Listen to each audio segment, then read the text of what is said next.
കർത്താവിൻ്റെ മഹത്വമുള്ള നാമം വാഴ്ത്തപ്പെടുമാറാകട്ടെ. അനുഗ്രഹീതമായ ഈ നല്ല പ്രഭാതത്തിനായിട്ട് കർത്താവിന് സ്തോത്രം ചെയ്യുന്നു.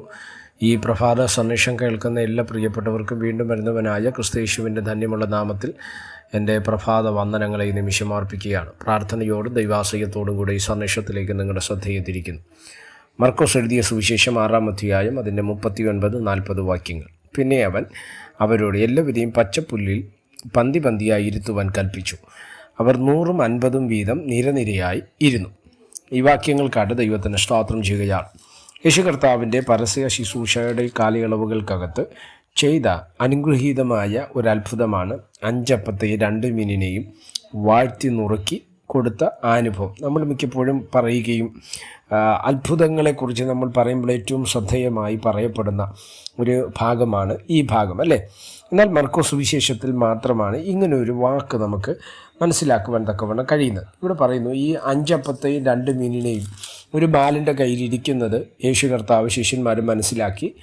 യേശു അതിനെ വാഴ്ത്തി നുറുക്കുന്നതിന് മുൻപ് പുരുഷാരത്തോടായിട്ട് പറഞ്ഞ ഒരു നിർദ്ദേശമാണ് നമ്മൾ വായിക്കുവാനിട വന്നത്. എന്തുവായിരുന്നു?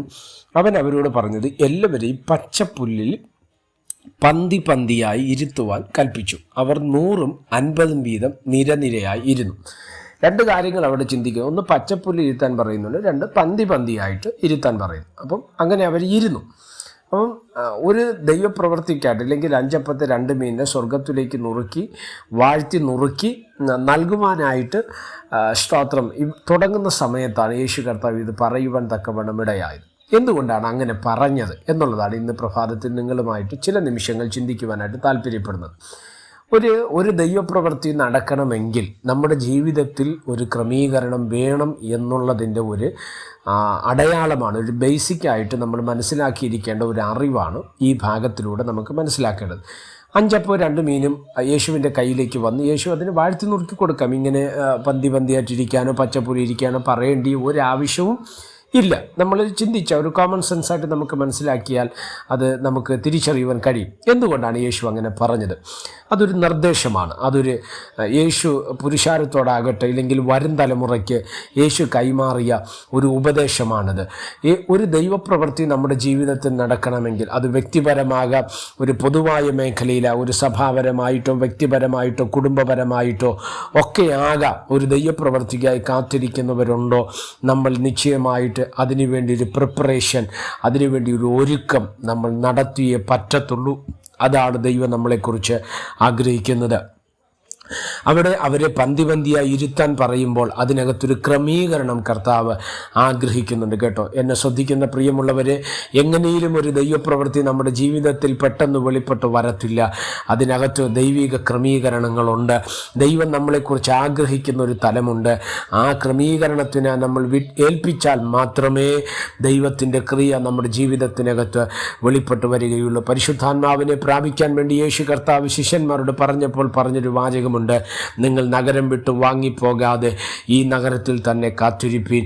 ഒരു പരിശുദ്ധാത്മാവിനെ അവരിലേക്ക് അയക്കാൻ നിമിഷ നേരം മതി ദൈവത്തിന് അത് ക്രമീകരിക്കാൻ. പക്ഷേ അവർ കാത്തിരുന്ന് വിശുദ്ധിയോടെ, ദൈവകൃപയോടെ, ദൈവഭക്തിയോടെ അവർ മർക്കോസിൻ്റെ മാളികമുറിയിൽ കാത്തിരുന്നതിൻ്റെ അനന്തരഫലമായിട്ടാണ് അവരുടെ മേൽ ദൈവശക്തി ഇറങ്ങി വന്നത്. ദൈവത്തിൽ നിന്ന് ഒരു നന്മ നമ്മൾ പ്രാപിക്കണമെങ്കിൽ നമ്മൾ അതിനുവേണ്ടി ഒരുക്കപ്പെടുക തന്നെ വേണം. കാര്യം, ദൈവത്തിൻ്റെ വാഗ്ദത്വങ്ങൾ വിലയേറിയതാണ്.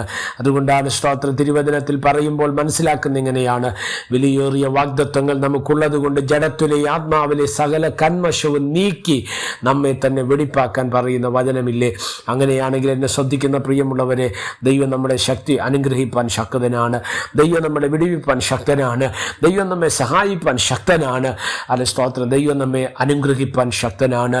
ഈ ദിവസങ്ങൾ ദൈവത്തിൻ്റെ കരങ്ങൾ ഏൽപ്പിക്കപ്പെടുവാൻ തയ്യാറായാൽ നിശ്ചയമായിട്ട് ദൈവത്തിൻ്റെ മഹത്വം നമ്മുടെ ജീവിതത്തിനകത്ത് വെളിപ്പെട്ട് വരുവാൻ തക്കവണ്ണം ഇടവരെ സ്വർഗം അതിനായിട്ട് നമ്മളെ സഹായിക്കട്ടെ. പ്രാർത്ഥിക്കാം. പരിശുദ്ധനായ ദൈവമേ, സ്വർഗീയ നല്ല പിതാവേ, ഈ സന്ദേശത്തിനായിട്ട് സ്തോത്രം ചെയ്ത് ഏൽപ്പിക്കപ്പെടുന്ന ഈ സന്ദേശം അനേകർക്ക് അനുഗ്രഹവും ആശ്വാസവുമായി മാറുവാൻ സ്വർഗം ഇടവരുത്തിയാട്ട് സമസ്തവും ഏൽപ്പിക്കുന്ന മഹത്വം അങ്ങേക്ക് യേശു കർത്താവിൻ്റെ നാമത്തിൽ തന്നെ. ആമേൻ. എല്ലാവരെയും ദൈവം അനുഗ്രഹിക്കട്ടെ. God bless you.